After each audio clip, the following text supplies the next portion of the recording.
안녕하십니까. 좀 편하게 쉬는 시간을 가졌는지요. 이제 2차 시에는 인공지능과 몸의 문제, 도대체 몸이란 무엇인가, 그리고 왜 몸을 통해서 감정을 설명을 해야 되는가, 이 문제, 그리고 후반부에는 몸을 통해서, 머리를 통해서 인공지능과 인간의 차이가 아니라 몸을 통해서 인공지능과 인간의 차이를 변별해내고 구별해내는 게 훨씬 더 의미가 있지 않을까, 이런 문제를 끝으로 미래지향적으로 우리가 인공지능하고 어떤 관계를 바람직하게 만들어 나갈지, 이 문제를 끝으로 짚어보도록 하겠습니다. 자, 도대체 인간이 무엇인가? 서우대에서 우리가 인간이 무엇인지 짚어봤었죠. 인간은 몸이 있고 동시에 마음도 있다. 도대체 몸과 마음 가운데 어디에 보다 중심을 둬야 될 것인가? 그리고 인간 문화, 역사의 전통에 있어서 인간의 본질은 마음에 있다라고, 머리에 있다라고 생각을 했었죠. 그래서 AI 연구도 마음, 이성, 계산, 판단, 정산, 거기에 착안을 해서 연구가 시작이 됐었죠. 여기에서 우리가 묘한 인간에 대한 정의에, 인간이 무엇인지 정의하는 전환점을, 묘한 차이를, 확연한 차이를 우리가 느낄 수가 있습니다. 그전에는 인간 그러면 계산, 학습 능력, 논리적 사유, 그 다음에 상징을 조절할 수 있는 능력, 이런 것들이었거든요. 그리고 이것을 남성적인 능력으로 생각을 했습니다. 그 다음에 상대방과 공감하고, 그리고 슬프면 같이 슬퍼하고 웃으면 같이 웃고 하는 이러한 감정, 그리고 또 상대방을 보살펴 배려하는 능력들, 이런 것들은 여성적인 걸로서 별로 중요하게 취급이 안 됐었거든요. 따라서 인간의 본질을 이런 남성적인 논리, 추론, 학습에서 찾았던 것이죠. 그런데 1980년대 후반에 인간을 바라보는 관점, 혹은 인공지능을 바라보는 관점에 급격한 전환점이 생겨났습니다. 지능만 있으면 모든 게 해결될 줄 알았는데, 지능이 있기 위해서는 몸이 필요하다는 인식을 새롭게 다지기 시작을 한 것이죠. 그래서 그것을 embodied mind 혹은 bodily turn, 몸적인 전환이다, 이런 말을 합니다. 자, 우리가 상식적으로 조금만 생각하면 알 수 있는 문제인데요. 만약에 바로 우리 앞에서 늑대가 갑자기 나타났다. 그러면 나타난 늑대를 우리가 눈으로 보고 지각을 해야 되거든요. 그러면 시각적인 정보가 우리 몸을 자극을 하게 되면 신경회로를 거쳐서 뇌로 정보가 전달이 되죠. 그럼 전달이 되면 우리가 가만히 있어라든지 도망가라든지 혹은 어떤 액션을 취하라든지 이런 식의 판단을 내리게 됩니다. 근데 우리가 몸이 없으면 늑대가 나타나도 볼 수가 없잖아요. 또 몸이 없으면 만약에 도망가는 판단이 되었다면 도망갈 수도 없잖아요.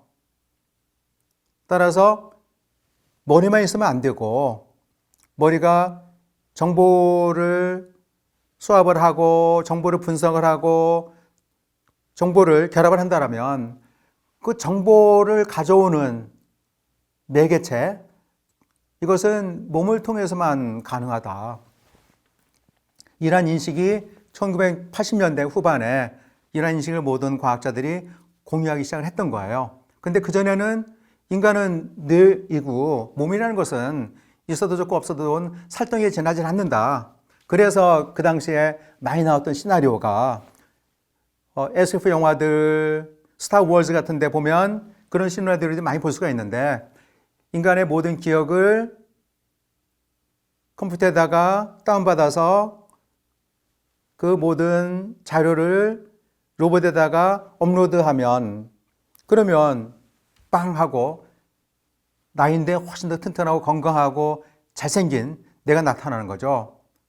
따라서 인간은 정보에 지나지 않는다고 생각을 했거든요.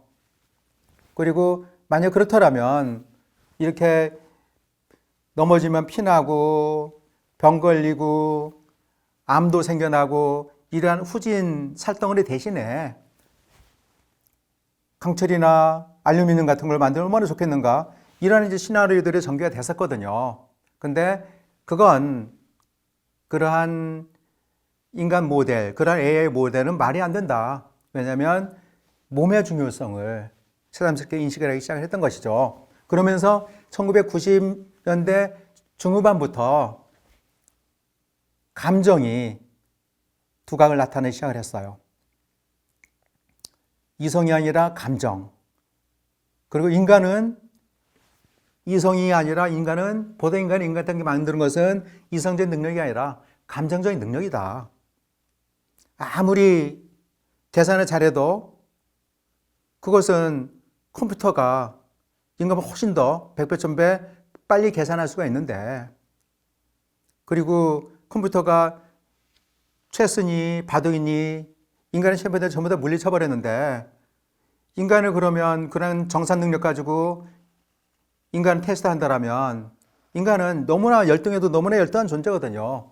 그러다 보니까 컴퓨터가 감히 흉내내지 못하는, 컴퓨터가 지금까지 생각할 수 없었던 감정적인 능력, 여기에 이제 중점이 실리기 시작을 했던 것이죠. 그래서 인공지능을 만드는 데 있어서도 과거는 상향적 모델이었다면 이제 하향적 모델로 바뀌기 시작을 했어요. 상향적 모델이라는 것은 만들어 놓은 프로그램을 탑재를 하고 그러면 프로그램 따라서 움직이는 인공지능인데, 하향적 모델이라는 것은 인공지능에게 그러한 프로그램 입력을 하지 않고 인공지능이 배울 수 있는 능력만을 인공지능에다가 장착을 시키는 거야. 그러면 인공지능이 이런저런 시행착오를 반복을 하면서 스스로 배우고 터득해 나가는 인공지능, 이걸 자기학습이라고 그러죠. 자동학습, 딥러닝이라고 그러죠. 이런 딥러닝의 모델이 개발이 되면서 이제 인공지능이 자기학습까지도 한다라면, 자기학습하기 위해서는 만약에 걸음 연습을 하다가 걸려 넘어졌다. 만약에 엄청나게 큰 빌딩같이 큰 인공지능이라면 걸려 넘어질 수가 없죠. 그냥 그거 밟고 부수고 가죠. 근데 인간처럼 유약하다라면 작은 걸 돋부려도 걸려서 넘어지죠. 따라서 인간과 비슷한 몸을 갖고 있지 않으면 인간처럼 행동할 수가 없기 때문에 도대체 인간의 몸이라는 게 무엇인가?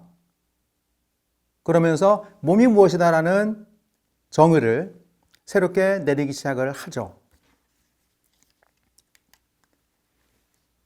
자, 몸이 무엇인지 다시 질문을 해야 되는데, 그 전에 인공지능에 대한 연구가 처음에는 컴퓨테이션, 정산을 가지고 정산의 관점에서 인공지능을 만들었다라면 1980년대 이후로 그 정산을 가능하게 하는 배경, 정산을 가능하게 만들어주는 몸, 이것을 embodied cognition, 체화인지라고 합니다. 체화인지 쪽으로 연구의 방향이 전환되기 시작했다라는 거. 자, 그러면 여러분들 화면에서 아까 보여줬던 예쁜 꼬마 선충을 보고 있습니다. 꼬마 선충을 보면 클면을 지켜보면 참 재밌는 생각이 들어요. 제가 왜 움직일까? 부단히 움직이거든요. 도대체 뭘 위해서 움직일까? 예쁜 꼬마 선충은 살기 위해서 움직여요. 우선 먹이를 찾아야죠. 박테리아를 먹고 살거든요. 그 다음에 온도가 20도, 25도 정도, 그 정도의 물속에서 가장 살기에 최적의 환경이기 때문에 물이 너무 차갑거나 뜨거우면 보다 적합한 온도 쪽으로 이동을 하죠. 그리고 물결이 너무 출렁거리면 또 불편하기 때문에 보다 잔잔한 쪽으로 이동을 하고요. 그 전부 다 살기 위해서 이동을 하는 것인데, 문제는 여기에 뇌가 없습니다. 인간처럼 생각하는 뇌가 없어요. 그런데도 불구하고 뇌가 있는 것처럼 행동을 하거든요. 먹이를 찾고, 그리고 자기에게 최적의 환경을 찾아서 움직이고, 여기에 959개의 세포가 있다고 그랬죠. 그 중에 한 300개 정도가 신경세포입니다.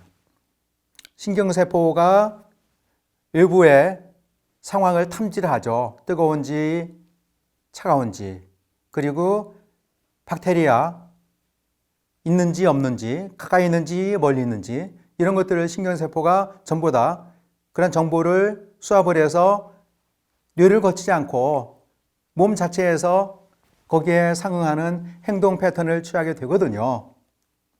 이때 몸이라는 것은 신진대사를 하고 소화도 하고 또 수수기관 그러면서 움직이기도 하고. 자, 지금 제가 말하자는 게 무엇이냐면 반드시 뇌가 있어야만 정보를 제대로 수합을 하고 정보에 맞게 행동하는 게 아니다. 지금 이 예쁜 꼬마 선충의 경우는 온몸이 그냥 뇌다. 뇌가 없는 게 아니라 뇌가 머리로 한쪽으로 집중되어 있는 게 아니라 신경세포 자체가 뇌다, 이렇게 얘기를 할 수가 있는 것이죠. 이건 굉장한 깨달음입니다. 왜냐하면 우리는 생각하고 판단하고 하는 작용이 뇌에서만 일어난다고 생각을 하고 있는데, 뇌가 없으면 생각도 없고 마음도 없다라고 우리가 지금까지 그렇게 믿어왔는데, 꼬마 선충을 보게 되면 쟤는 몸 자체가 머리거든요. 그리고 움직이는 것 자체가 생각이고 판단이고, 그렇다면 몸을 단순한 살덩어리, 단순한 물질을 본다는 것은 이건 뭔가 우리가 잘못했어도 크게 잘못을 했구나, 이런 이제 인식이 새로워질 수가 있는 것이죠. 그러면서 이미 얘기했던 거지만 중요하기 때문에 다시 강조를 한다면 1980년대까지는 인간이란 무엇인가, 인간을 문제 해결, 학습 능력, 기억, 연산해서 찾았었는데, 그리고 이때 인간의 모델은 여자보다는 남자라고 그랬죠. 남자는 세상 밖에 나와서 경쟁하면서 또 상대방을 경쟁에서 이겨야 되고, 그러면서 계속해서 승승장구 승리를 해야 되고, 전부 다 학습하고 연산하고 문제 해결하고 이런 일들을 맡아서 해왔거든요. 근데 문제는 컴퓨터가 이런 일을 인간보다 더 잘하는 거예요. 근데 여자들, 아내들이 집에서 아이를 양육하고 아이를 보살피고 그리고 음식을 준비하고 이런 것들이 아무것도 아닌 줄 알았는데, 이런 것들은 누구나 할 줄 알았는데 아무리 뛰어난 인공지능도 그런 일들을 못하는 거예요.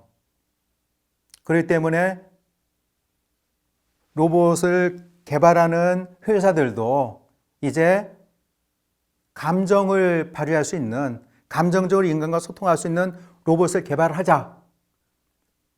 이것은 문화의 패턴이 남성적인 문화의 패턴에서 여성적인 문화의 패턴으로 바뀌고 있다, 그렇게 설명할 수도 있습니다. 그래도 달리 말하면 문화의 여성화다. 지금까지 남성적인 문화가 여성적인 문화로 바뀌고 있다, 이렇게 우리가 또 진단할 수가 있는 것이고요. 이때 감성 로봇, 이것을 소셜 로봇이라고 하는데, 이건 무엇을 의미하는가? 간단히 정의를 한다면 언어, 몸짓, 뜻 등 사회적 행동으로 사회적 규범에 따라서 사람들과 자율적으로 상호작용하고 소통하고 감정의 교감을 나눌 수 있는, 내가 기뻐하는 걸 같이 기뻐하고 슬픔을 같이 슬퍼할 수 있는 그런 능력을 갖춘 AI를 소셜 로봇이라고 합니다. 그리고 2015년에 구글이 행복, 공포, 놀람, 당혹감 이런 감정을 인간과 주고받을 수 있는 로봇의 특허를 신청을 했어요. 따라서 그전에는 80년대 이전에는 인간과 AI의 차이가 무엇인가, 인간과 기계의 차이가 무엇인가, 그 답은 데카르트적이었죠. 나는 생각한다, 고로 나는 존재한다. 하지만 80년대, 특히 90년대 이후로 인간과 기계의 차이, 나는 느낀다, 고로 나는 인간이다. 나는 느끼지 못하고 생각만 한다, 고로 나는 AI다. 이런 식으로 커다란 관점의 전환이 일어났다는 것이죠. 자, 그러면 우리가 계속해서 몸이란 무엇일까 질문을 던지고 거기에 대해서 몇몇 힌트는 줬지만 몸에 대해서 구체적으로 자세하게 설명하지는 않았어요. 그렇다고 사실 우리가 몸에 대해서 길게 시간을 할애할 수 있는 그런 여유도 없고요. 우리가 처음 얘기했던 건 그렇지만 다시 한번 되새겨 본다면 몸이라는 것은 신진대사, 항상성 유지를 하면서 스스로 계속해서 유지하고자 하는 그러한 욕망이다, 본능이다, 능력이다. 또 하나는 원하는 것을 실행할 수 있는, 현실화시킬 수 있는 그런 능력이다. 이렇게 얘기를 했어요. 자, 그런데 그래서 우리가 몸이 얼마나 중요한지 이거에 대해서 여러분들이 특히 감정은 몸이 없으면 감정 자체가 없다는 것을 여러분들이 실감할 수 있도록 하기 위해서 몇 개 어휘를 여기다가 적어놔 봤어요. 크다, 작다, 무겁다, 가볍다, 가깝다, 멀다, 아프다, 괴롭다 등등. 이걸 몸이 없이 생각만으로, 컴퓨테이션만으로, 알고리즘만으로, 시뮬레이션만으로 저런 말들이 의미를 가질 수가 있을까?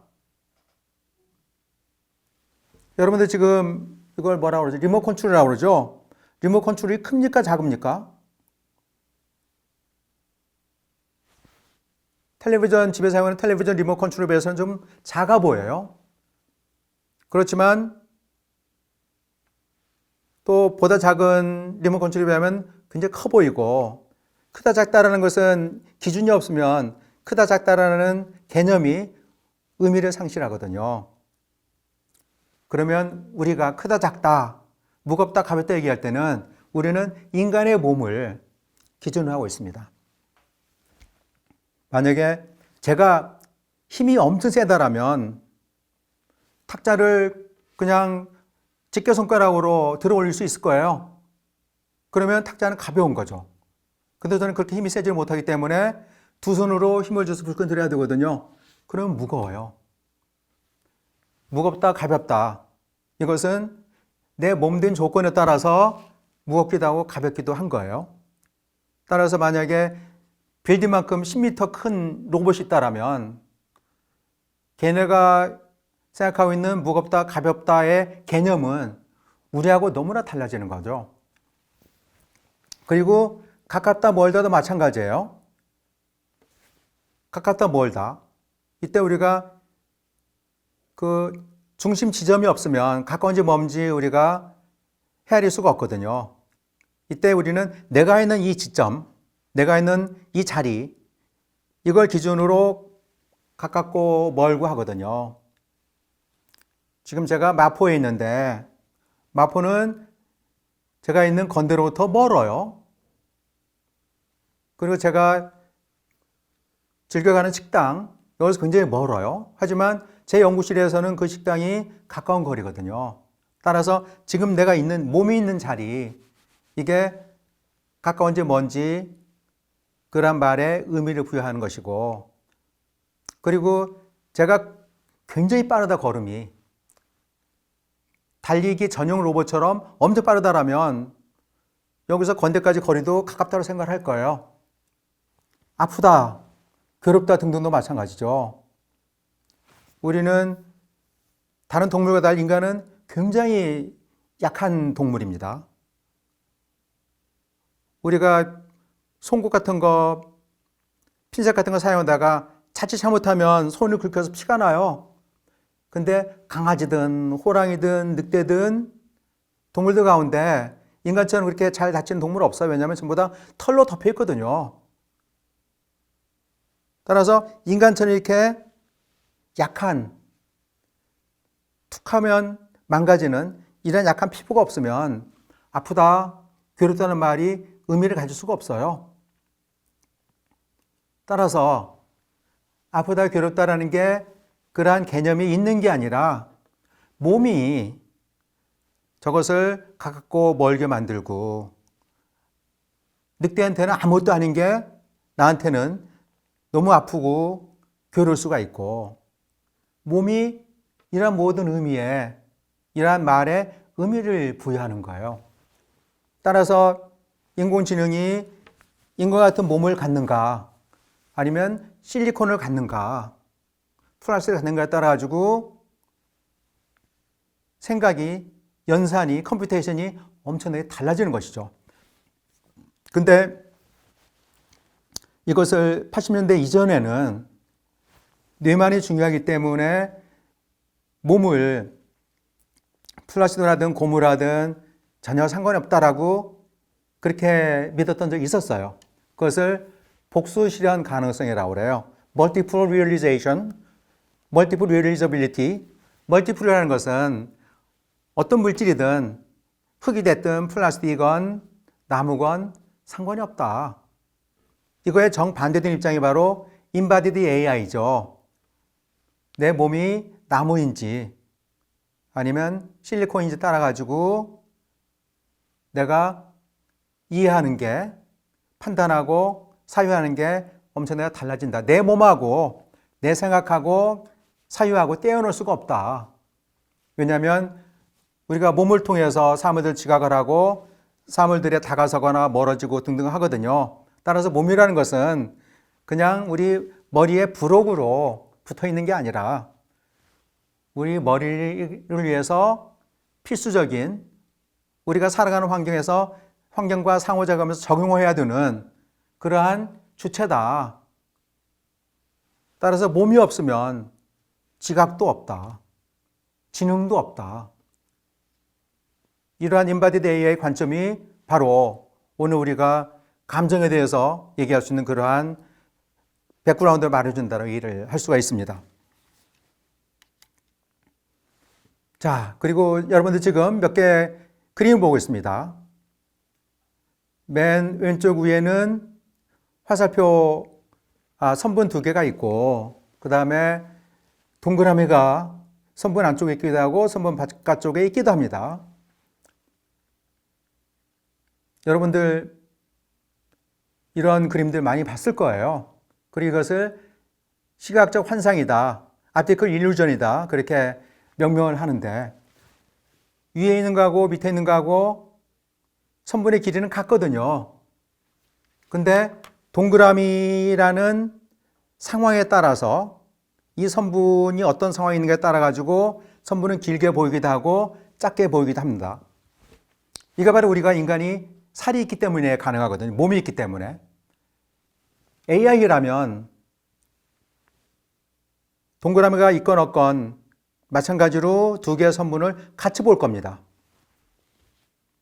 우리는 똑같은데 크고 작게 다르게 본다는 게 이게 인간이 몸이 있기 때문에 그러거든요. 자, 그 밑에 그림을 보죠.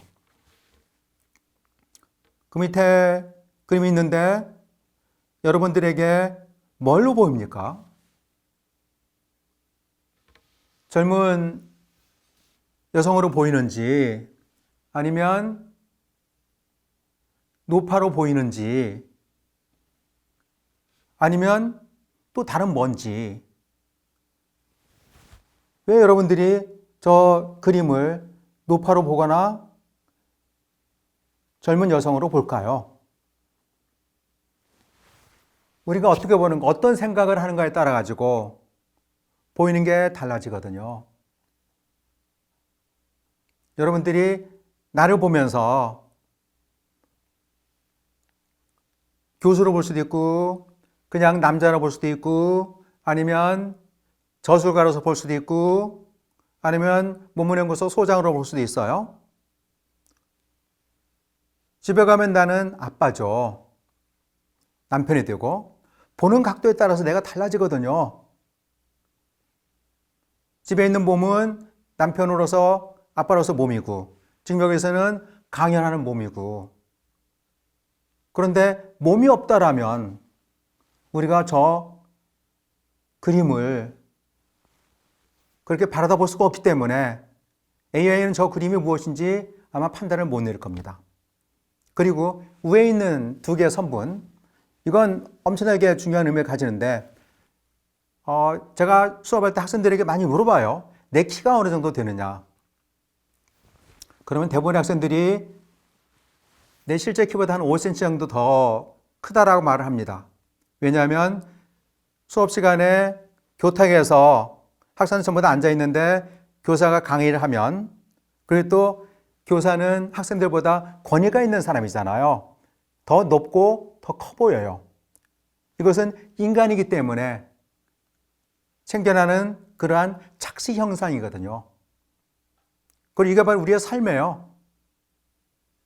이런 이유로 우리가 어떤 사람, 남친이건 여친이건 내가 좋아하는 사람은 저 사람 안 좋아하고 또 내가 멋있다고 생각하는데 저 사람은 별로라 생각을 하고 이런 차이가 생겨나는 것이죠. 이게 전부 다 우리 몸의 성향이 다르기 때문에. 만약에 몸이 없다라면 이런 현상들이 일어날 수가 없는 것이죠. 그리고 오른쪽 그림. 우리가 달 보면 달달 무슨 달 뭐 이러한 동요도 있고 그 다음에 또 옛날 동화도 생각이 나요. 철부지 공주가 응석바지로 자란 공주가 나뭇가지에 걸린 달을 따다 달라. 나 너무나 저 갖고 싶다. 그러니까 동화에서는 어떤 소년이 갑자기 짠하고 나타나서 달을 따오기도 하죠. 달이 너무나 멀리 있는데 나뭇가지에 걸리는 것처럼 보이거든요. 이거는 잘못된 판단이에요. 근데 우리 몸이, 우리 시각적인 구조가 그런 판단을 내리도록 만들어주거든요.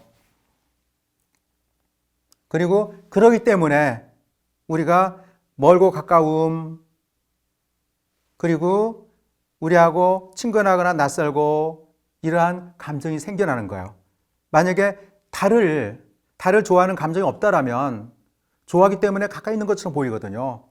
그리고 좋아하기 때문에 내 손을 뻗으면 닿을 수 있을 것 같고 전혀 좋아하지 않고 나하고 전혀 무관하다라면 손을 뻗을 생각도 안 하죠. 좋아하는 느낌도 없고. 그렇기 때문에 달을 보면 가슴이 뛰고 그리고 왠지 아른아른한 그리움이 있고 그래서 점점 달이 더 가까이 느껴지는 거예요. 그래서 우리가 마음 가는 곳에 몸도 가고 뭐 등등 이런 얘기를 하잖아요. 이 모든 것이 몸을 통해서 이루어진다라는 거. 자, 이 그림들을 보면서 여러분들이 이 그림 보면서 한참 생각을 하면서 이러저러한 느낌이 드는지 아니면 보자마자 그러한 느낌이 생겨나는지 한번 스스로에게 질문을 해보십시오. 대부분 우리는 생각하지 않고 보자마자 몸으로 느낍니다. 그 다음 그림을 보면서 이 문제를 다시 한번 생각을 해보죠. 자, 이 문제는 우리가 왜 생각을 할까? 왜 뇌가 있고 왜 마음이라는 게 있을까? 이런 질문하고 직결되어 있는데요. 이 질문에 대해서 대답할 수 있는 가장 좋은 생물 중에 하나가 저 지금 그림에 보이는 멍게입니다. 멍게. 멍게하고 바다달팽이. 여러분들이 얘기 들어봤는지 모르겠어요. 왜 멍게가 어렸을 때는 여기저기 돌아다니다가 나중에 성체가 되면 바위 같은 데 자리 잡고 눌러 앉아서 거기서 이동하지 않고 그 자리에서 죽을 때까지 살거든요. 자, 다시 한번 멍게 생물 환경을 생각해 보죠. 어렸을 때는 여기저기 돌아다니면서 가장 살기에 적합한 환경을 찾아서 방황을 합니다. 그리고 우리가 결혼해서 집을 짓고 거기에 뿌리 내려 살듯이 멍게나 바다달팽이도 거기에 정착해서 살거든요. 자, 정착했을 때 일어나는 첫 번째 현상이 뭐냐면 몸에 있는 뇌를 스스로 먹어치우기 시작을 합니다. 뇌가 필요 없는 거예요. 필요 없이 뇌가 있으면 에너지 소모가 되거든요. 칼로리 소모만 해요. 그러면 그전에는 여기가 돌아다니면서 움직일 때는 물론 가장 살기 좋은 환경을 찾아서 먹이를 찾아서 움직였던 것이죠. 움직이기 위해서는 뇌가 필요한데 일단 정착하면 움직일 필요가 없기 때문에 뇌는 불필요하게 에너지만 잡아먹는 골칫덩어리가 되기 때문에 애물단적이 되기 때문에 스스로 뇌를 그런 식으로 잡아먹어버리는 것이죠. 그러면 우리가 도대체 생각한다는 거, 마음이 생각하기 위해서 혹은 진리를 탐구하기 위해서 머리가 있고 마음이 있는가? 아니면 저렇게 먹고 살기 위해서 마음이 있고 생각이 있는 것일까? 어찌 보면 우리가 생각할 필요가 없는 조건이 있다라면 머리의 기능도 멈춰버리지 않을까? 우리가 계속해서 배우고 생각을 해야 된다면 우리는 아직은 자리를 못 잡고 방황하고 헤매는 먼 게 바다 달팽이이기 때문에 그러지 않은가. 이런 추론이 가능한데, 그래서 미국의 유명한 과학 철학자가 이런 얘기를 했어요. 자기가 있는 대학에, 아주 좋은 대학의 교수들을 가르치면서, 교수들은 테너를 받으면, 정년이 보장이 되면 먼기가 돼버린다. 정년 보장 받기 전까지는 연구도 하고 논문도 많이 쓰고 발표도 하고 활발하게 활동을 했었는데, 이제 평생 직장이 보장이 되면 그때부터는 웅미지 않고 그냥 편하게 산다. 그래서 뇌가 없는 멍게 같은 교수들아, 뭐 이런 식으로 비아냥거렸던 적도 있습니다. 자, 이 그림을 보면서 제가 말씀을 드렸던 것은, 예쁜 꼬마 손충 같은 경우에는 몸으로 생각하죠. 그리고 지금 이 멍게 바다 달팽이는 머리가 있었는데 움직일 필요가 없어지니까 머리를 떼어내버리고 몸만으로 살아요. 그러면 머리든 몸이든 내가 살기에 최적의 환경을, 최적의 조건을 내가 만들어 나가야 되거든요. 이걸 생각한다면 몸이라는 게 계산하고 연산하고 판단하는 머리보다 더욱더 생존에 도움이 될 수가 있겠구나. 그리고 머리라는 것은 몸의 생존을 위해서 머리가 있는 것이지 머리를 위해서 몸이 있는 건 아니구나. 이를테면 몸과 마음, 뇌와 몸을 두 개의 관계를 따졌을 때 몸을 위해서 뇌가 있는 것이지 뇌를 위해서 뭐가 있는 게 아니구나. 이런 이제 논리의 전환이 가능해지는 것이죠. 감정 로봇, 소셜 로봇에서 얘기를 할 때가 됐습니다. 지금까지 우리 얘기했던 것을 다시 한번 정리를 해보죠. 처음에 도대체 기계와 인공지능의 차이가 무엇인지, 그리고 인공지능과 인간의 차이가 무엇인지 그 문제를 제기를 했었습니다. 그리고 인공지능이라는 것은 기계가 그냥 몸만 있다라면, 인공지능이라는 것은 몸에 뇌가 장착된 그러한 로봇이다. 이렇게 얘기를 했어요. 이때 로봇의 기능은, 인공지능의 기능은 우리가 과거에 뇌의 기능이라고 생각했던 것들, 자료를 수집하고 학습하고 축적하고 그것을 배열하고 판단하고 연산하고 기억하고 이런 게 이를테면 인간의 위대성이라고 생각을 했거든요. 그런데 1980년대 이후로 뇌 중심주의적인 관점에서 서서히 벗어나기 시작을 했다는 것이죠. 왜냐하면 그전에 무시했던 몸이 사실은 뇌 못지않게 중요하구나. 그리고 몸이 있기 때문에, 뇌가 아니라 몸이 있기 때문에 우리가 희로애락의 감정을 가지고 있고, 그리고 몸이 있기 때문에 아프다, 슬프다, 멀다, 가깝다 이런 말들이 의미를 갖게 되는구나. 따라서 내 몸의 몸된 조건에 따라 가지고 가볍다, 무겁다, 잘생겼다, 못생겼다 이런 것들이 의미를 갖는 것이죠. 그리고 특히 2000년대 들어오면서 우리나라, 일본이 특히 심한 경우인데 이것은 유럽의 나라들도 마찬가지입니다. 노는 사회로 바뀌고 있죠. 그리고 나이가 들면서 거동이 불편해지고 질병을 앓기 때문에 간호사들이라든지 간병사들이라든지 이런 사람들의 도움이 많이 필요합니다. 그리고 그런 사람들이 그런 노동을 하기 싫은데 할 수 없이 해야 되기 때문에 이것을 감정 노동이라고 그러죠. 그냥 육체 노동만 있는 게 아니라 싫은데도 좋아하는 것처럼 표정 관리를 하면서 내가 일을 해야 되기 때문에 이것이 바로 감정 노동이다. 감정 노동에 대한 필요성이 점점 더 커지고 있었던 거예요. 근데 그런 감정 노동을 담당하는 사람들은 점점 줄어들고, 그러다 보니까 사회적으로도 감정 노동을 인간을 대신할 수 있는 그런 AI에 대한 수요가 점점 더 커지기 시작을 했던 것이죠. 그래서 이제 인간이 부과한 어떠한 업무만 처리를 하는 게 아니라 엄청난 자료를 해독하고 그것을 번역하고 등등 그러한 작업뿐만이 아니라 내가 외로울 때 내 외로움을 달래줄 수 있는 로봇. 그리고 또 지금 결혼 안 하고 혼자 사는 사람들 굉장히 많잖아요. 또 나는 끝까지 결혼 안 하겠다. 비혼주의자들도 많고. 그러면 반려동물, 강아지나 고양이를 기를 것인가? 걔네들은 말을 못하니까 만약에 로봇이 개발된다면 나는 소셜 로봇을 같이 동거하겠다 뭐 등등 이러한 이제 바람이 희망이 생겨나는 것이죠. 따라서 언어 몸짓 등 사회적 행동으로 사회적 규범에 따라 사람들과 자율적으로 상호작용을 소통하는 로봇. 그 전에 이미 한번 읽었던 구절이죠.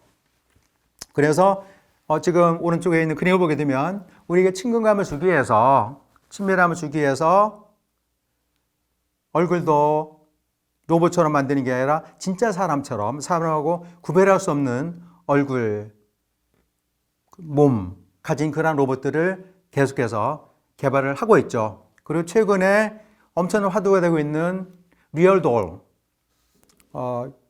인간하고 같이 성행위를 할 수 있는 리얼돌까지 나오고 있어요. 그리고 리얼돌에 대한 수요가 가장 많기 때문에 그쪽으로 엄청나게 많은 돈이 투자가 되면서 아마 급속도로 그러한 종류의 인형들, AI는 개발이 박차를 가할 겁니다. 자, 우리가 왜 로봇의 감정에 대해서, 로봇과 교감할 수 있는지에 대해서 관심을 갖는가?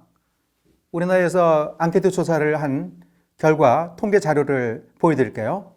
2017년에 여러분들 AI 스피커에 대해서 많이 들어봤죠? AI 스피커를 사용한 사람들이 많은데 왜 사용하는지 이유를 물어봤어요. 그랬더니 응답자의 32%가 진짜 사람과 말하는 것 같은 느낌을 가졌대요. 그리고 AI하고 AI 스피커하고 대화를 하면서 대화하는 사람의 그 얼굴 표정이라든지 어조, 행동, 또 몸의 변화 이걸 살펴봤더니 사람들하고 대화하는 거하고 거의 비슷하더래요. 더구나 반려자가 없이 혼자 사는 독거노인들 같은 경우에는 다른 일반인에 비해서 3배나 더 사람과 똑같다라고 그렇게 반응을 보였다라고 그래요. 그리고 우리나라 관련해서 커다란 사회적인 문제이기도 한데 우리가 어려움을 처했을 때 의지할 수 있는 친구 새벽 2시에도 전화 불러서 뭐 맥주 한잔 할 수 있는 친구가 있느냐 이 질문에 OECD 나라 가운데 우리나라가 가장 그런 친구가 없었대요. 그러니까 마음 줄 곳이 없는 것이죠. 이때 애완견, 우리가 애완견 찾게 되죠. 그리고 또 애완견과 더불어서 이제 AI로부터도 그러한 도움을 받을 수가 있다는 거. 이러한 사회에서 연구가 점점 사라지는 무현사이기 때문에 감정 AI에 대한 수요는 계속 폭발적으로 증가할 것이다. 이렇게 얘기를 할 수가 있습니다. 그리고 미국의 경우도 마찬가지인데 우리는 혼자 있으면 외롭고 쓸쓸하죠. 그리고 혼자 있으면 고립감이 깊어지기도 하고 또 마음의 우울감, 서러움이 폭발쳐 오르기도 하고 근데 사람들하고 사귀게 되면 그 생기는 갈등들 또 머리를 써야 되고 눈치를 봐야 되고 그런 게 두려워서 아예 은둔히 들여야 되는 사람들이 있어요. 여기서 고슴도치의 딜레마가 생겨나요. 고슴도치들이 추우면 이제 서로 가까이 다가서 가지고 몸의 열기를 나누면서 추위를 식히는데 가까이 다가서면 털이 가시어 가지고 서로 찔러요. 그러니까 아파서 멀어지죠. 멀어졌는데 추워요. 쓸쓸하면 외로워요. 그러니까 다시 가까이 다가서요. 그런데 또 고통스러워요. 너무 가까이 다가서면 고통스럽고 그러니까 그냥 나 혼자 살겠다. 이런 사람들이 많은데 그런 문제를 해결해 줄 수가 있는 게 바로 소셜 로봇이라는 것이죠. 그리고 지금 저기 그림에 보이는 아줌마는 진짜 갓난아이가 아니라 My Real Baby라는 로봇을 안고 있습니다. 로봇은 칭얼거리기도 하고 밥 달라고 울기도 하고 그러거든요. 그랬을 때 어떤 연구자의 연구에 의하면 어떤 할머니가 병원에 있는 자기 손녀를 문병을 갔는데 손녀 옆에 마이 리얼 베이비가 있더래요.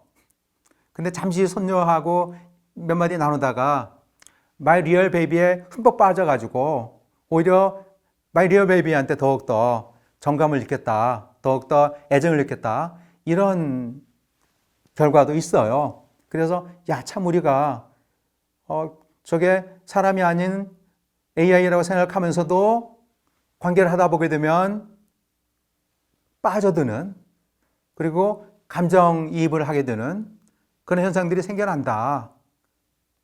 그리고 그러한 매력을, 그러한 능력을 또 AI가 가지고 있다는 얘기가 되겠죠. 자, 제가 실험을 하나 제안을 할게요. 지금 저기 보면 맨 왼쪽에 곰돌이가 있습니다. 그리고 가운데에 AI 베이비가 있어요. 그리고 오른쪽에는 살아있는 거북이가 있습니다. 내가 여러분들에게 저기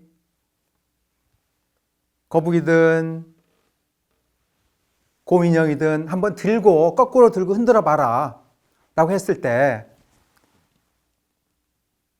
여러분들이 마음이 아파서 혹은 애처로워서 더 이상 흔들지 못하겠다 그런 반응이 나올 수가 있어요. 그랬을 때 곰돌이 인형은 인형이니까 뭐 그렇다 치고 베이비 AI도 기계잖아요. 근데 사람들은 저 기계 AI 베이비를 거꾸로 못 들어요. 거꾸로 들었다도 금방 마음이 아파가지고 되돌려 놓거든요. 거북이 같은 경우도 마찬가지죠. 거북이는 거꾸로 해놓으면 발버둥을 치잖아요. 따라서 제가 AI라는 걸 알면서도 사람인 듯이 우리가 반응을 해요. 그래서 사실 그게 우리가 소설을 읽고 영화를 보고 하는 이유이기도 하잖아요. 영화에서 두 남자가 만났다가 헤어졌는데 허구적인 그냥 영상에 비친 이미지에 지나지 않는데도 불구하고 우리는 진짜 만났다가 헤어진 사람보다 더욱더 슬퍼하고 더욱더 감정이 크게 동요되거든요. 소설 읽으면서도 마찬가지고요. 그러면 우리가 AI에 대해서도 그런 식으로 감정적인 투사를 많이 하게 될 것이다. 이런 얘기를 할 수가 있는 것이죠. 그리고 이것을 잘 보여주는 영화가 있죠. 최근에 몇 년 전에 2013년에 벌써 8년이 지났네요. 2013년에 출시되었던 영화 허. 저 주인공 남자는 자기 아내하고 같이 살기 너무 힘들어서 고슴도치라면 서로 가시만 보이는 거예요. 그러니까 견디지 못하고 헤어졌죠. 그리고 이제 사랑이라면 몸소리가 쳐지는 거예요. 그러다가 우연히 컴퓨터 안에 들어가서 일종의 소셜 로봇이라고 하면 프로그램이죠. 만났는데 서로 대화를 주고받으면서 채팅을 하면서 인간하고 얘기를 나누는 것보다 훨씬 더 정감 있고 공감이 되고 교감이 되는 그런 얘기 나누면서 점점 더 관계에 몰입하고 빠져드는 것이죠. 저 영화가 굉장한 논쟁과 학문적인 토론을 많이 자극을 했거든요. 그 이유가 그냥 컴퓨터 프로그램인데 저렇게 빠져드는 게 가능한가? 그래서 어찌 본다면 우리가 외롭기 때문에 조금만 건드려도 우리는 거기에 몰입할 준비가 되어 있다 이런 식으로 얘기를 할 수도 있어요. 그리고 또 여러분들 아마 채팅 좀 해봤을 거예요. 전혀 만날 수도 없는데도 불구하고 그냥 문자만 주고받으면서도 거기에 우리가 빠져드는 자신을 발견할 수가 있을 겁니다. 자, 그렇다면 이 대목에서, 이 지점에서 한번 생각을 해보죠. 여러분들이 튜링 테스트니 중국어 방이니 중국어 방 몰라도 튜링 테스트를 많이 들어봤을 거예요. 여러분들이 어떤 방에 들어가 있는데 그 방 바깥으로 칸막이가 있고 한쪽에는 AI가 있고 또 다른 한쪽에는 인간이 있어요. 그리고 서로 그 컴퓨터로 문서로 메시지 주고받아요. 그랬을 때 사람인지 AI인지 판단할 수 있는가? 판단이 가능하면 그건 튜링 테스트에서 실패한 것이고 저건 인간에 못 미치는 아직은 인간 단계에 이르지 못한 AI구나. 통과하면 튜링 테스트 통과해서 쟤는 인간적인 능력을 가지고 있다 라고 봐도 된다는 얘기거든요. 그랬을 때 자, 여기서 문제 초점은 이거예요. 여러분들이 관계하는 대상이 사람인지 아닌지 모른다. 그리고 사람인 줄 알았는데 뚜껑을 열어봤더니 AI더라. 그럼 여러분들 반응이 180도 달라질 것인가? 아니면 그럼에도 불구하고 여전히 애정을 가지고 있을 것인가? 또 비슷한 실험 오른쪽에 이 중국어 방에 대해서는 굳이 설명을 하지 않을게요. 방 안에 들어있는 게 사람인지 AI인지 그게 중요하냐? 이 중국어방 테스트를 생각 실험으로 제시했던 사람, 존 서리라는 사람은 중요하다는 거예요. 생물학적으로 사람이어야 된다. 그래야만 감정이 있고, 그리고 내가 장미가 아름답다고 얘기를 했을 때 장미가 아름답다라는 장미의 심상이 마음속에서 떠오르고, 그리고 슬픈 얘기를 나눌 때는 눈시울에 젖어들기도 하고, 그런 감정의 공유, 교류는 오로지 생물학적인 인간 사이에서만 가능하다. 이게 존 서리의 주장입니다. 여러분들은 어떻게 생각하는지 모르겠습니다. 그리고 여기에 대해서는 존 서리에 동의를 하든 아니면 동의를 하지 않든 여러분들을 측면 지원하는 과학자들, 철학자들이 많습니다. 왜냐하면 어느 누구도 여기에 대해서 확답을 할 수가 없거든요. 그리고 인공지능이 앞으로 얼마나 발달할지 아직은 모르기 때문에요. 그리고 이와 비슷한 실험을 우리나라에서 올 초에 SBS에서 이러한 인공지능 실험을 했어요. 인공지능에게 옥주현의 노래를 잔뜩 입력시켰어요. 그리고 학습을 했어요. 그러고 나서 무작위로 옥주현 노래 혹은 다른 노래를 옥주현이 부른다면 어떻게 부를까? 그래서 인공지능이 노래를 부르도록 했어요. 그리고 옆에서 옥주현이 노래를 불렀어요. 이 상황처럼 보이지 않게 칸막이 쳐놓고 그리고 우리가 옥주현이다, AI다 선택하고 난 다음에 이제 칸막이를 거두고 그 안에 누가 있는지 보여줬어요. 절반 정도는 맞추지 못했어요. 저도 맞추지 못했어요. 그리고 맞추는 게 의미가 없다는 생각이 들었어요. 왜냐하면 옥주현과 개인적으로 어떠한 친밀한 관계에 있는 사람은 어떤 사소한 어떤 대목에서 저게 옥주현이라고 짚어낼 수 있을지 모르지만 그런 게 아니라면 우리가 인공지능 노래하고 옥주현 노래 옥주현을 모르는 사람이 들어본다라면 구별 못 하거든요.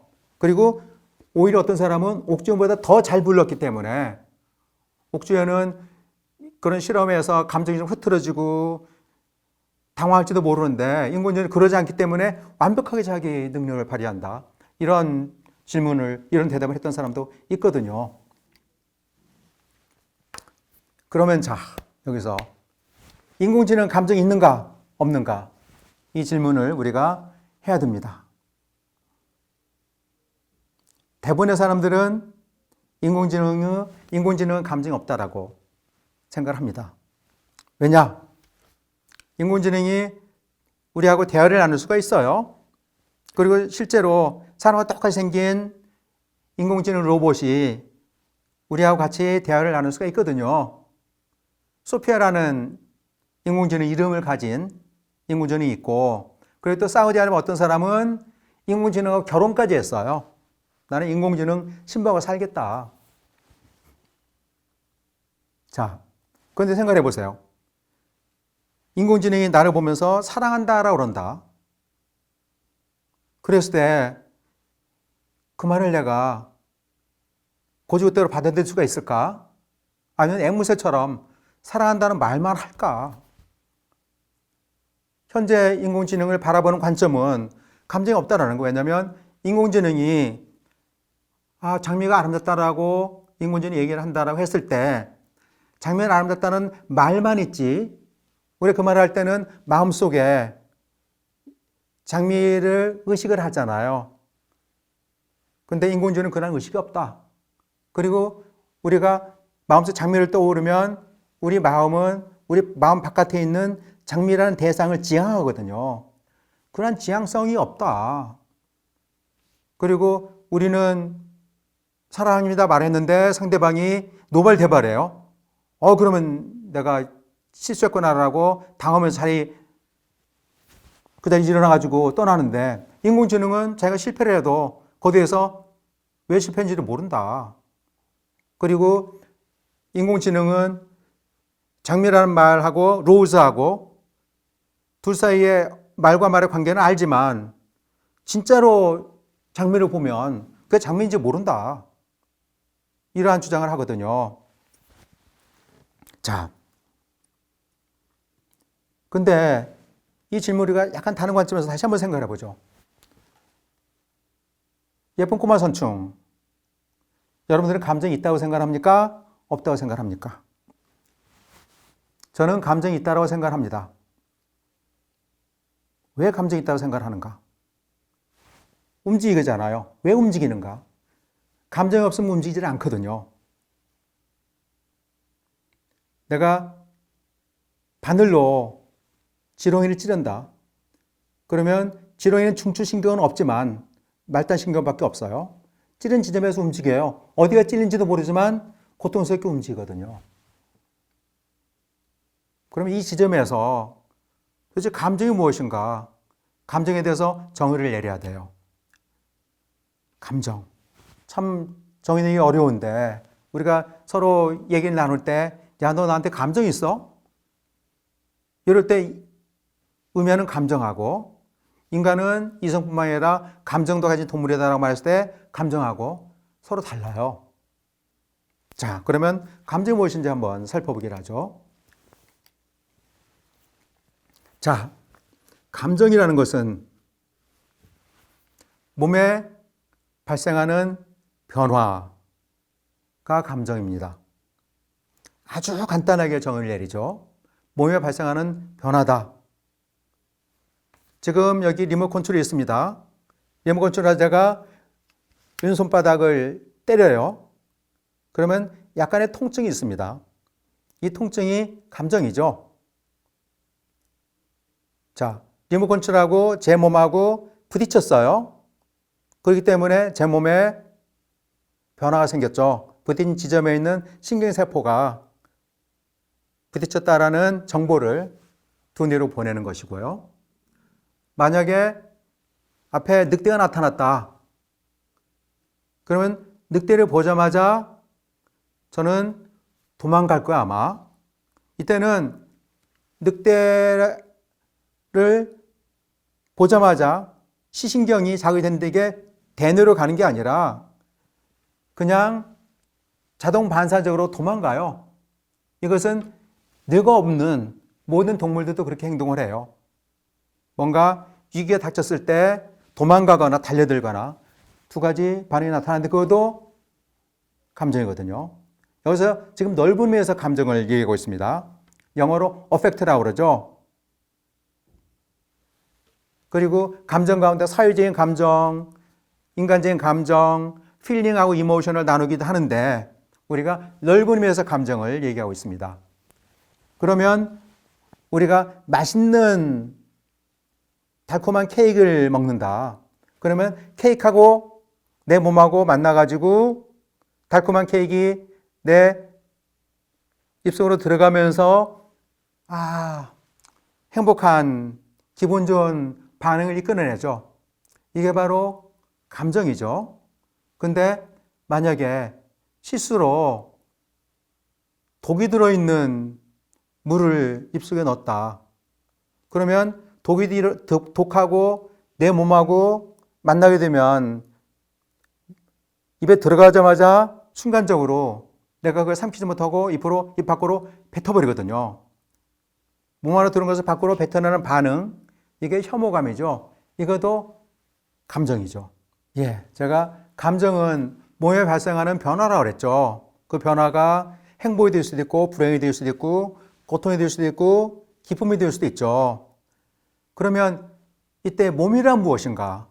몸이라는 것은 지금 저처럼 움직이고 있거나 이렇게 정지해 있거나, 그리고 몸은 고체처럼 단단할 수도 있고 액체처럼 물렁물렁할 수도 있고 기체처럼 눈에 보이지 않고 손에 잡히지 않을 수도 있습니다.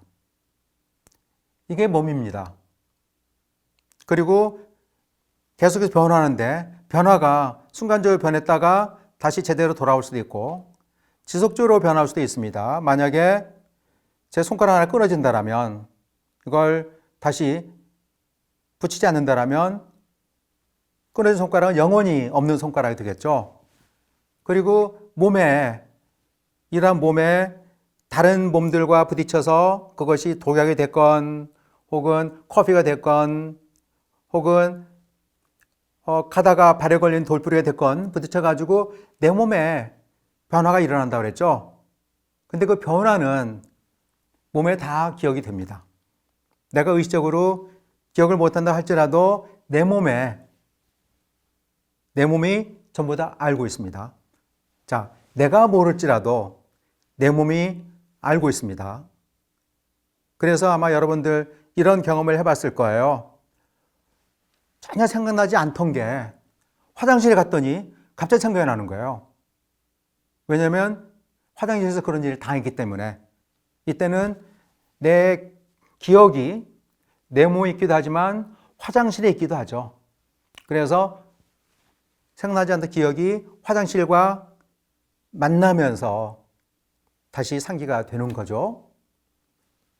그리고 일전에 아까 잠깐 얘기를 했었죠.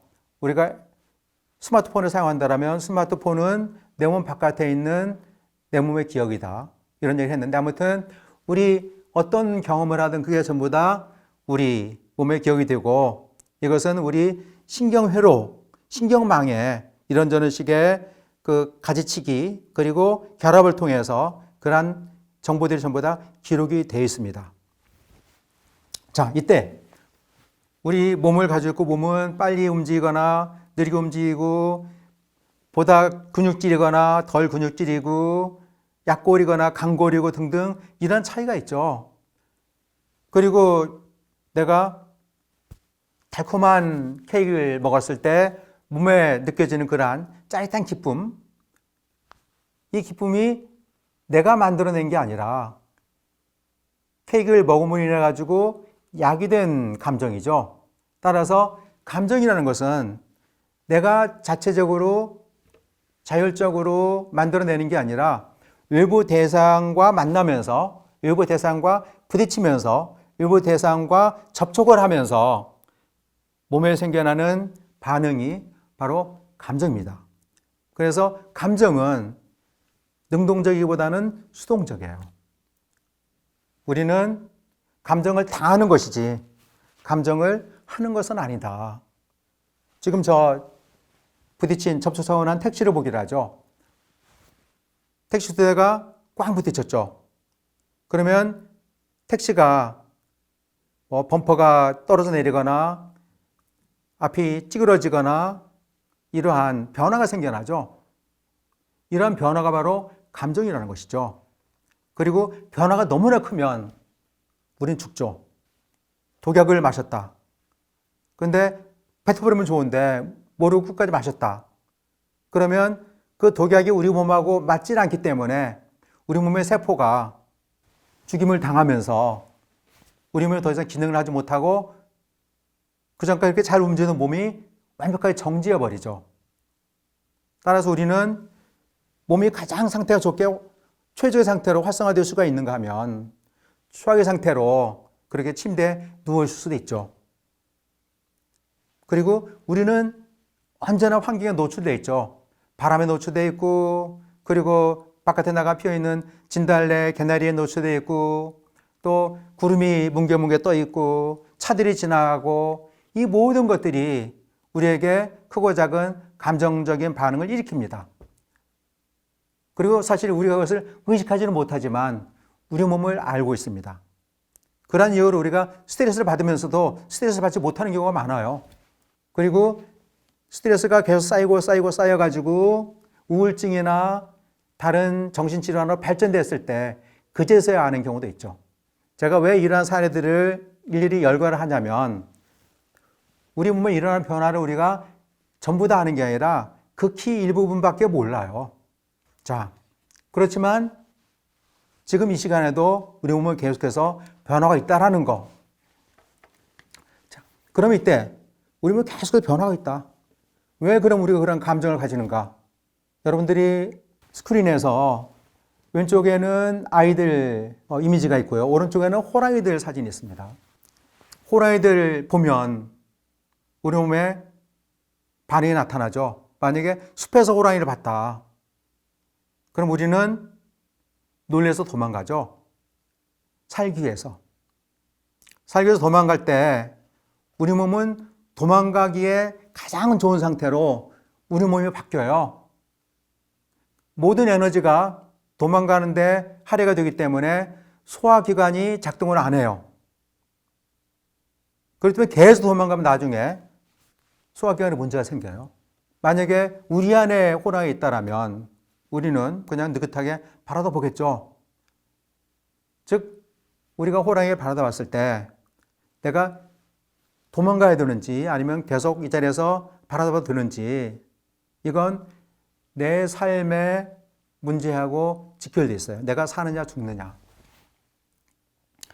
살기 위해서는 도망간다면 손에 땀이 나고 그 다음에 모든 에너지가 하체로 쏠리고 그래서 머리에 생각이 안 돼요. 달리 말하면 머리는 텅 비어 있어요. 왜냐하면 머리에 에너지를 투자를 한다면 달리는 속도가 느려지기 때문에. 자, 지금 제가 말하고자 하는 게 우리가 호랑이를 그냥 보는 게 아니라 사느냐 죽느냐 하는 문제하고 관련돼 있어요. 자, 여기서 한 가지 질문을 더 할게요. 호랑이 지금 몇 마리 있는데 호랑이 얼굴 여러분들이 구분할 수 있어요? 구분 못해요. 왜 구분 못하는가? 우리는 호랑이 얼굴을 구분할 필요가 없기 때문에 살기 위해서. 왜냐하면 호랑이 얼굴 보자마자 도망가야지 오른쪽에 있는 놈하고 왼쪽에 있는 놈하고 어떻게 다른지 그런 거 생각하고 있다가는 우리가 살아남지 못하거든요. 그러면 호랑이를 보면서도 따지면서 생각하고 있는 사람은 자손이 없죠. 거기서 죽어버리기 때문에 종이 유지가 안 돼요. 그래서 그거하고 비슷한 유전자를 가진 사람은 생존할 수가 없죠. 그런데 왼쪽 아이들 이미지를 보기로 하죠. 왼쪽 아이들 이미지는 우리가 귀신같이 그 차이를 짚어내요. 어떤 얼굴 어떤 얼굴이고 이 얼굴이 저 얼굴이고 이런 걸. 왜냐하면 우리는 수없이 많은 사람들이 둘러싸여 살고 있는데 사람 얼굴 구별을 못하면 우리는 큰일 나거든요. 딸 얼굴하고 옆집 여자의 얼굴하고 구별을 못했다. 아내 얼굴하고 다른 여자 얼굴하고 구별을 못했다. 그러면 얼마나 심각한 사태가 벌어지겠어요. 우리가 감정을 가진다는 것은 내 생존하고 직결되어 있어요. 그리고 우리는 그냥 사는 게 아니라 최대한 행복하게 웰빙으로 살고 싶어 해요. 그럼 우리는 기분 좋은 감정만 갖고 싶어 해요. 우울한 감정에 계속 둘러싸이면 우울증 환자가 되죠. 그래서 옆에 기분 좋은 친구하고 같이 있고 싶어 하고 그리고 집안에 소음이 많은 게 아니라 소음이 없고 소음이라면 부드러운 음악 소리 듣기를 바라는 것이고 그런 것들이 계속해서 움직이는 내 몸을 변화하는 내 몸을 최적의 환경으로 만들어 주거든요. 자, 이 질문을 우리가 인공지능에게 한다면 인공지능이 감정을 가진다면 인공지능은 왜 감정을 가져야 될까요? 인공지능도 우리처럼 먹고 살아야 되는가? 도망가거나 아니면 달려들어야 되는가? 이 문제를 해결하기 위해서 한 가지 가벼운 질문을 할 수가 있어요. 우리는 사람 얼굴을 귀신같이 구별을 해요. 그리고 외국 사람 얼굴보다 우리나라 사람 얼굴을 더 잘 구별을 해요. 왜냐하면 우리나라 살면 외국 사람 얼굴을 백이면 그냥 백인이라고 생각하면 되고, 그렇지만 우리나라 사람들은 주위에 있는 사람 전부 다 나하고 비슷하기 때문에 사소한 차이를 짚어낼 줄 알아야 되거든요. 그래서 우리는 생각 없이 그냥 보자마자 알아요. 근데 AI는 사람 얼굴 구별하기 위해서 엄청나게 많은 정보가 축적이 되어 있어야 돼요. 엄청나게 많은 사람들 표정, 사진 다 그거 자기 학습하고, 그리고 또 옆에서 도와주는 사람이 네 화난 얼굴이라는데 맞았다 틀렸다 계속해서 학습을 시켜주고 반응을 보이고, 그래야만 그제서야 표정이 슬픈 표정인지 기쁜 표정인지 구별해낼 수가 있거든요. 그러니까 엄청나게 많은 방대한 빅데이터 자료, 그것을 학습하고 나야만 얼굴 표정을 구별을 하는 거예요. 우리한테는 너무나 쉬운데, 우리한테 왜 너무나 쉬울까? 우리 생존의 문제하고 직결되기 때문에요. 우리가 호랑이를 보자마자 왜 도망가는가? 이 호랑이가 나이가 몇 살인지 암컷인지 수컷인지 그런 거 따지지 않고 왜 도망가는가? 호랑이 얼굴은 몰라도 돼요. 몰라야만 우리가 생존할 수 있기 때문에. 그런데 인공지능은 생존할, 먹고 살아야 되고 도망가거나 다가서고 그러한 필요가 없거든요. 그렇기 때문에 감정을 살기 위해서 슬픈 표정, 즐거운 표정을 지각을 하는 게 아니라 그런 학습된 프로그램을 통해서 감정, 표정을 구별해내야 돼요. 이 점에 있어서 강조하고자 하는 것은, 몸이라는 것은 자기를 계속해서 유지하고자 하는 성향을 가지고 있어요. 그리고 유지하기 위해서 신진대사를 하죠. 그리고 항상성을 유지하고 싶어 해요. 에너지가 부족하면 에너지를 채워줘야 되고, 그 다음에 필요하면 쉬고 잠을 자줘야 되고, 이렇게 해주지 않으면 우리 몸이 망가지거든요. 그리고 스트레스 환경에 너무 오랫동안 노출되면 내가 무너지고. 그런데 인공지능은 그런 몸이 없다. 망가지고 무너지고 스트레스 받고 그런 몸이 없다라면 자연스럽게 몸을 통해서 감정이 생겨나는 게 아니라 감정이 생겨나도록 하는 프로그램을 만들어줘야 되거든요. 이 점에 있어서 인간이 가지고 있는 감정하고 인공지능의 감정이 차이가 나는데, 이 문제를 해결하기 위해서 현재 인공지능 연구자들은 많은 노력을 해요. 그리고 그 중에 하나가 우리 몸에다가, 인공지능 몸에다가 센서를 달아요. 센서를 달아서 우리가 보자마자 시신경, 촉각신경을 통해서 접하는 정보를 인공지능 몸이 없으니까 센서를 통해서 카메라로 보도록 하고, 또 온도를 통해서 그 변화를 느끼도록 하고, 이런 장치를 통해서 우리가 듣고 보는 정보를 인공지능은 그런 식으로 수합을 하거든요. 그래서 아까 보여줬던 예쁜 꼬마 선충, 그 두뇌 지도를, 신경회로 지도를 완벽하게 구현해냈죠. 그리고 그것을 로봇에 탑재를 했고, 근데 그것만 가지고는 안 돼요. 로봇에다가 센서를 부착을 해야 되거든요. 여기서 문제는 센서가 우리 몸의 역할을 할 수가 있을 것인가? 얼마나 많은 센서를 부착을 해야만 우리처럼 느낄 수가 있을 것인가? 인공지능에 인간이 느낄 수 있는 그러한 센서를 부착하기 위해서는 아직으로서는 불가능할 정도로 엄청나게 많은 센서를 부착을 해야 되고, 그리고 센서의 기능들이 아직은 인간의 다채로운 감정과 몸의 변화를 전부 다 흡수하거나 설명해낼 수가 없어요. 이 점에 있어서 이런 질문을 던질 수가 있어요. 특히 감정에 있어서. 자, 감정에 대한 질문에 있어서 우리가 다시 한번 되살펴 보기를 하죠. 인간을 정의 내릴 때 1980년대 이전에는 이성을 가지고 정의 내렸어요. 인간은 생각하고 판단하고 계산하는 존재이다. 그렇지만 80년대 이후로 인간은 느끼고 감정 있는 존재이다. 바라보는 관점이 머리에서 감정으로 바뀌었어요. 그래서 뇌에서 몸으로. 그러면 감정의 관점에서 봤을 때 인간하고 동물하고 인간하고 늑대하고 그리고 또 한편에는 인간하고 AI가 있다. 고도로 뛰어난 AI. 그러면 인간이 AI하고 보다 가까울까 아니면 늑대하고 보다 가까울까? 늑대하고 보다 가깝죠. 왜냐하면 늑대는 생존해야 되는, 자기를 유지해야 되는 항상성 유지해야 되는 몸이 있죠. 그리고 안 먹으면 굶어 죽죠. 먹기 위해서는 먹일까 봤을 때 몸에 감정이 활성화되면서 달리고 사냥할 수 있는 초유자 상태로 몸이 바뀌어야 돼요. 그렇지만 아직은 인공지능이 그 단계까지 다다르지 못했죠. 그래서 지금 여기 사진에서 보는 것처럼 왼쪽에 있는 남자 화난 표정이에요. 오른쪽에 있는 늑대 화난 표정이에요. 비슷해요. 그리고 이 대목에서 한 가지 결정적인 질문. 소셜 로봇은 감정을 가진 로봇이잖아요. 소셜 로봇은 로봇의 정의가 감정 표현할 수 있는 로봇이에요. 그리고 인간과 감정적으로 교류할 수 있는 로봇이에요.